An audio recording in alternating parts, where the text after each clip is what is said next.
আসসালামু আলাইকুম বন্ধুরা, সবাইকে আরও একটি আমার নতুন ব্লগ ভিডিওতে স্বাগতম। আজকে সাফি উঠে গেছে নাগিন টেনে। আপনারা দেখতে পাচ্ছেন নাগিন টেন চলে আসছে।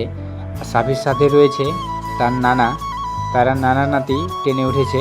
ট্রেনটা সাপ আকৃতির ছিল, সেই জন্য আমি নাগিন ট্রেন বলেছি। ট্রেনটা এখান থেকে এখানেই ঘুরছে, অন্যদিকে যাবে না, কারণ তার লাইন করা রয়েছে এখানে বাচ্চাদের নিয়ে উঠতে পারেন। এটা হচ্ছে নারায়ণগঞ্জ ঝালকুড়ি 10 পাইপ পার্ক বলে। যারা যারা গিয়েছেন তারা তো অবশ্যই চেনেন। এইখানে অনেক কিছু দেখার মতো রয়েছে, তবে দেখার জন্য কোনো টিকিট কাটা লাগে না, আপনারা ফ্রিতে ঢুকতে পারবেন। অন্য পার্কে গেলে টাকা দিয়ে ঢোকা লাগে, কিন্তু এখানে আপনারা ফ্রিতে গিয়ে দেখে আসতে পারবেন। কিন্তু আপনারা যদি ট্রেনে উঠতে চান অথবা আরও যেসব জিনিস রয়েছে সেগুলোতে উঠতে চান, তাহলে টিকিট কাটা লাগে। আর এখানে সব কিছুরই টিকিটের দাম অনেক কম, 50 টাকা 60 টাকাতে সব কিছু টিকিট কাটতে পারবেন। আর আজকের ভিডিওটা কেমন হয়েছে সবাই অবশ্যই কমেন্ট বক্সে বলে যাবেন। ধন্যবাদ সবাইকে, ভালো থাকবেন। আসসালামু আলাইকুম।